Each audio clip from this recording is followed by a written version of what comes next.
Hello there, and welcome to a new build guide for Age of Wonders 4. You guys asked me for a cavalry build, and I'm happy to serve.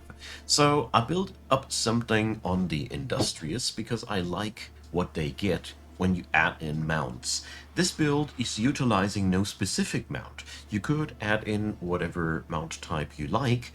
It's also a very nature-heavy build because cavalry is best boosted with animals in the current state of affairs.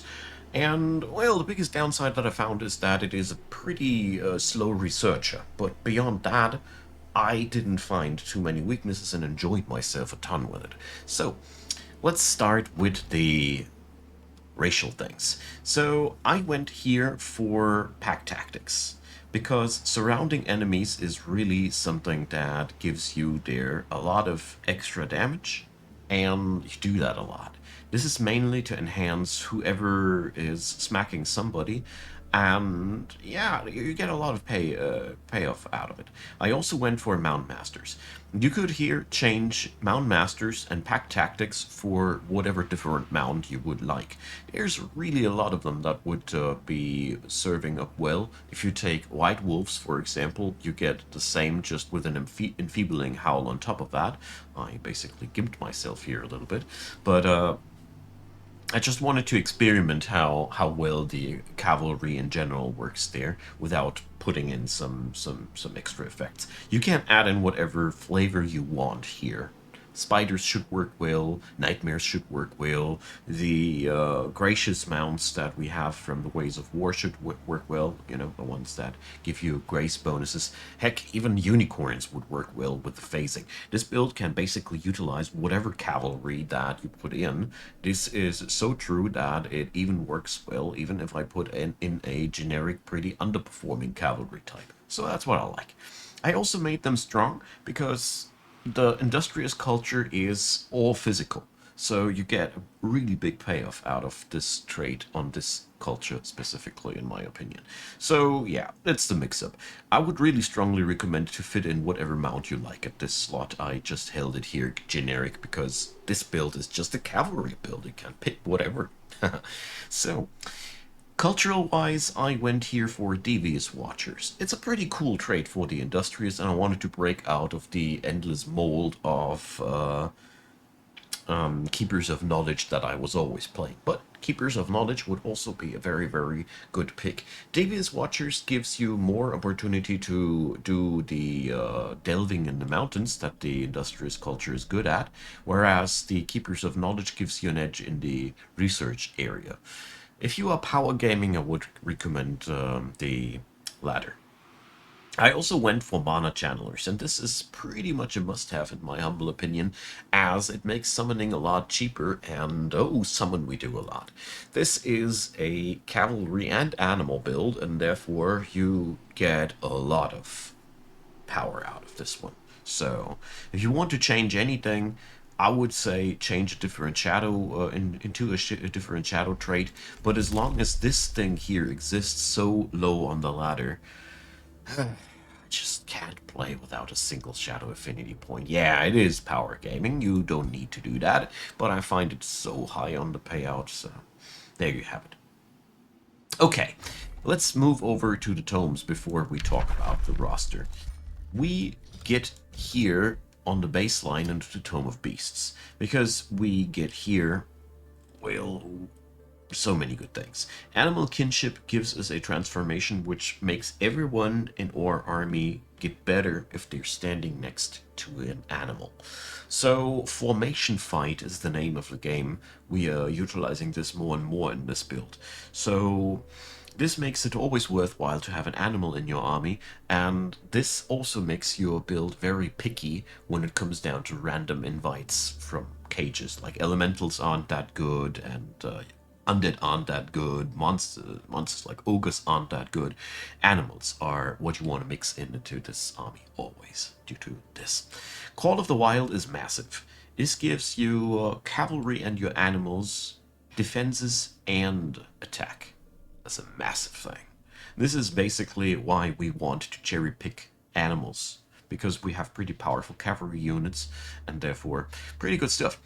Marcus Prey is really debilitating an enemy for almost no costs. The distraction and the defense sundering are really, really powerful. Don't underestimate. And a good old classic summon wild animal tier 1 or tier 2 armies get summoned into your army. This is where your throwaway units come from. You just don't need to mind if any of these get lost. Wildlife Sanctuary gives you a bit of an extra edge for forests. The really interesting thing is that the Wildlife Sanctuary's bonus is also applied on forests that are not in the range of your city. It's just need to be adjacent. And you also get to recruit animals. So it's a pretty cool thing if you build this. I would recommend to build one of these in the most forested area that your empire can provide. One of them is enough. You don't need that many more of them. But if you put it down where you have a lot of forests, you can clamp down a real nice unit drafting city with that.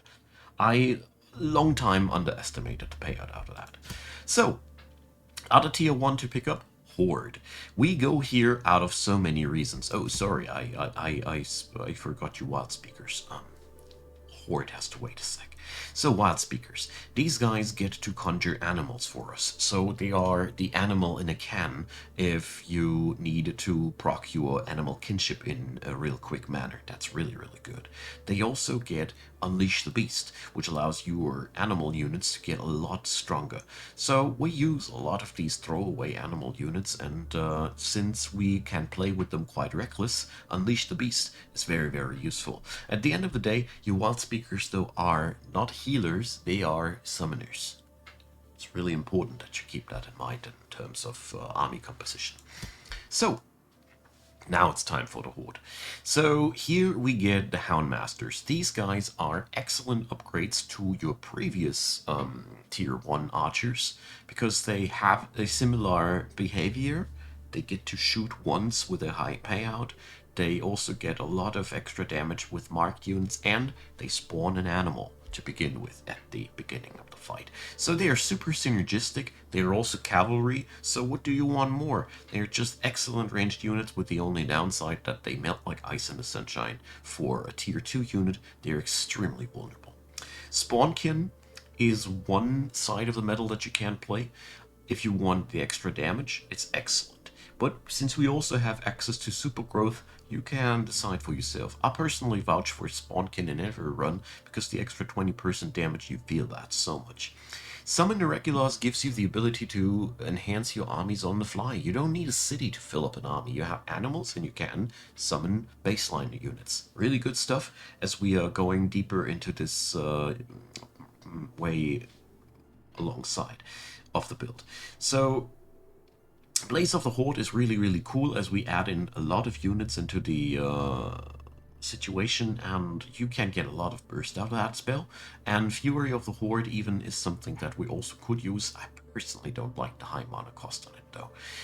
Mob Camp, well, it is pretty interesting as it makes your armies even cheaper. We are really good at being very efficient with this build, and this amplifies that even more. It also doesn't have any territorial requirements, you see? No synergy with anything. This can be also beneficial because that means you can put that mob camp wherever you want to. So we enter tier 2 and Tome of Glades we go. Tome of Glades because this gives us now a third cavalry archer. You know, we don't have much enchantments for those archers in this build, but we don't need to because we amp up our damage with other little tricks. Namely, the Call of the Wild and Animal Kinship synergy is really, really a lot, and you will notice that. Also, our culture is strong, so the baseline damage of these units is pretty obscene. Glade Runners give you the ability to mark and sunder defenses even more, also a very important mechanic for ours, and marking is amplifying the damage for your Houndmasters again, so you have some good stuff here too. Aspect of the Root is really powerful for you in this build as it gives your frontline so much staying power. We run tier 2 and tier 3 shield units in this build. You get a lot of payout out of that. The Entwite Projectors, you don't need these for this build. You have better tier 3 shields and you can skip researching this entirely. You just don't need them.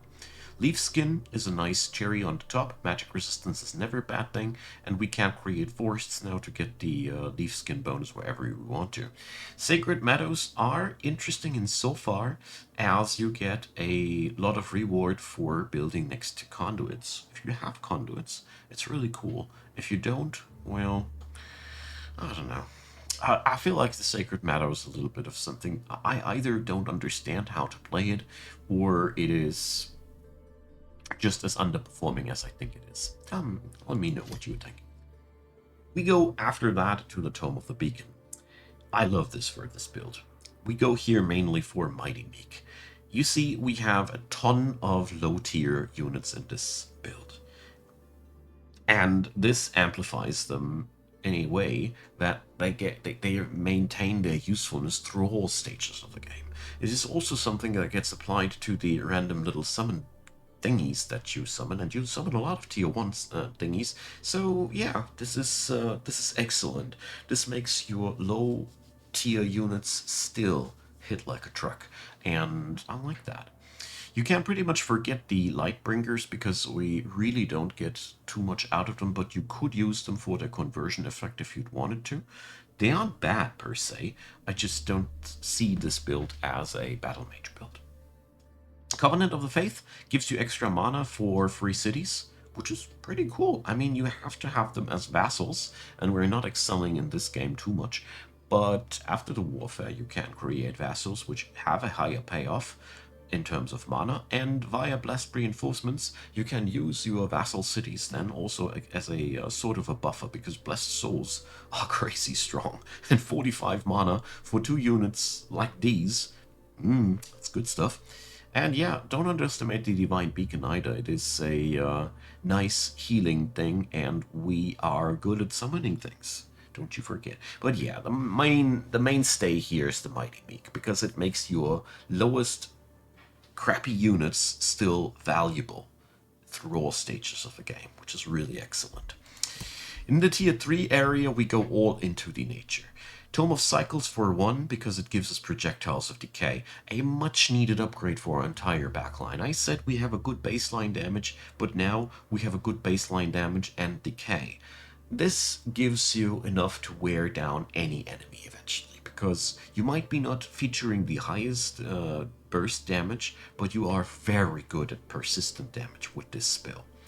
Parting Gifts and Diffuse Health give you abilities to heal your troops even better. Personally like this a lot because I don't think the Steel Shapers of your culture do enough heavy lifting in terms of healing. That's why I also welcomed the Druids of the Cycle here a lot, because they can also resurrect people if ever a bad thing might happen. And Cycle of Seasons, yeah, whatever. I really don't like this city spell too much. Maybe I'm underestimating it, but it's way too much, a little bit of everything for my taste. And obviously Tome of Vigor.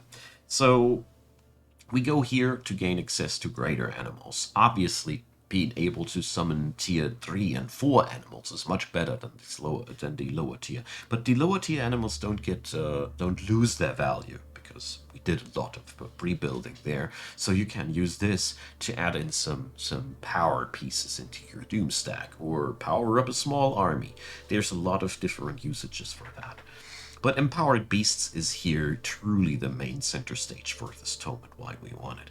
This makes all of our animals really crazy powerful. And the real cool thing is that even your tier 1s now, with Mighty Meek and Empowered Beasts, this is something else, believe me. We can power them up with the Call of the Wild, and before you know it, you have a really, really crazy army. Skip out Super Growth if you went for Spawnkin, or take Super Growth if you never wanted Spawnkin. I personally go always for Spawnkin because of the extra edge of damage, because this build just lacks the damage otherwise, I personally think. Unleash Beast, yeah, Berserk, and insane stats for one animal or cavalry troop. And Totem of the Wild for more unit spam, so I like that. In the tier 4 area, we go for... I personally vouch for Paradise, because Gaia's Chosen is just a massive upgrade for your entire species. You are also plants from that point on, which is pretty cool for the Goddess of Nature tome, which is the end point of your culture. Also, exhilarating pollen is insane because it makes everybody distracted, and the other spells in here make your cities pretty hard to conquer, and that plays super nice into the industrious scheme as well. If you have access to Ways of War, I strongly recommend going also for Tome of Prosperity afterwards or before. The Staves of Grace are really powerful for a powerful upgrade for your Steel Shapers. You gain the Prosperity Dragons, which are just insane. Shrine of Prosperity gives you really cool new little toys to play around, and lots of upgrades that play into your build a lot already. You also gain a lot of farm and forester upgrades, which is just what you're playing. So this is really among the best things to pick if you have the DLC available. If not, Nature's Wrath is also okay to pick because there's a lot of cool things in there. And last but not least, I want to showcase Force of Nature, which eventually will boost your entire army because you're either animal, cavalry, or plant. That's that. End of the story, and a pretty good one, I'd say. So, strat-wise, when we go over the roster, you can skip out the Anvil Guards pretty much entirely. They are non-mounted and they are tier 1, so they are just not eligible for the later stages of the game. Unlike the Arbalest, these guys are interesting through all stages of the game, and it is actually a good idea to have one of these or two at all stages because of Overdraw Crossbow. This thing gives you the ability to punch people out of their defense modes and remove retaliation attacks, unless they have charge resistance, so you can't do that to spears. But this is still something to kick the supports and shield troops out of their bubble so you can hurt the enemy better. That's why these are just massive through all stages of the game. They just die quite quickly, but it's a tier 1 unit. You have quickly printed them back, and due to the fact that they're cavalry, they gain all the benefits and all the payout that you have prepared before. And yeah, they just hit like trucks. It's obscene what kind of damage they can output for a tier 1 unit. They might die quickly, but they're basically like hand grenades. I'm not going over all the animals here. I want to stick to our baseline roster here. So tier 2 comes and we gain access to our Halberdiers. Halberdiers are the only non-mounted units that I accepted in this build because they are just extreme good fillers in your front line, and they don't have that spear vulnerability that your cavalry has. So basically you're putting these between the enemy spears so you don't get counted.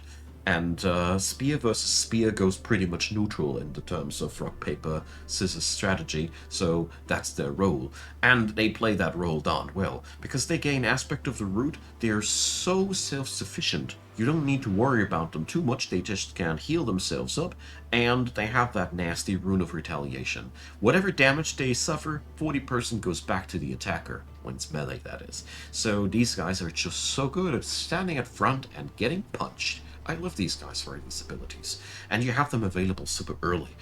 You get the Bastions later, which are essentially even much better than these, but they are available, cheaper, and hurt. They just hurt so much. That's why I love them.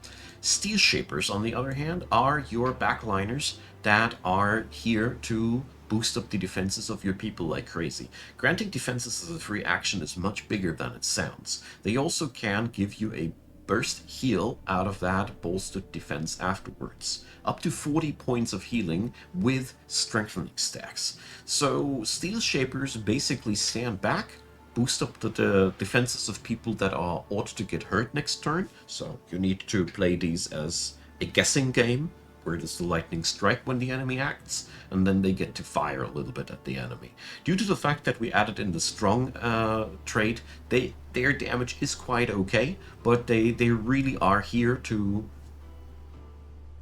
pre-buff before the enemy strikes and heal up whoever got struck by the enemy, or some nice strengthening payout. They're important for your build, very, very much so. We also got to talk about the Wild Speakers. These guys can't heal, just like many of our supporters here are not really so In the classic supporting build, you want these to add in trash on the battlefield that either synergizes with your backline, so you put a tier 1 animal unit to get a huge damage up for your archers, which are all cavalry, or you put them into the front line where they draw the fire of the enemy's attackers and they die, so the rest of your troops doesn't have to. That's basically what the Wild Speakers are good for. Houndmasters play a pretty similar role, as they add in a Warhound that you can again use as either a backline booster or a frontline sacrifice. And they are, just like the Herbalists, capable of dealing a lot of damage just with one action point left. So you have a pretty mobile archery backline. Tier 3 comes, Bastions come. These guys are your front lines that you always wanted to have. They're pretty decent at hurting people. They are really good at even dealing some AoE damage, and due to aspect of the route, they're pretty hard to kill.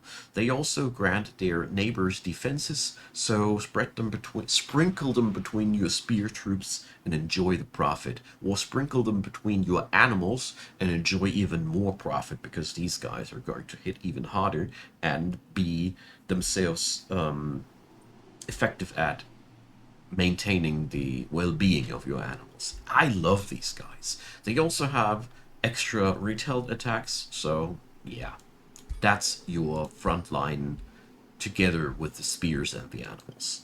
The Glade Runners, again, cavalry, so they get all the boosts when they stand next to animals. Prepare that, and they soften up enemies via Dracus Mark. Also, it may make them easier to hit. Mind you also that marking is also the requisite to the weak point shot. 25% extra damage on these guys, so your backline hurts. Your front line is hard to kill, and you have a lot of animals to play around. The fun part is that your animals are such a mixed bag that you can use wildly and differently to your own liking. So, quickly want to talk about spells here.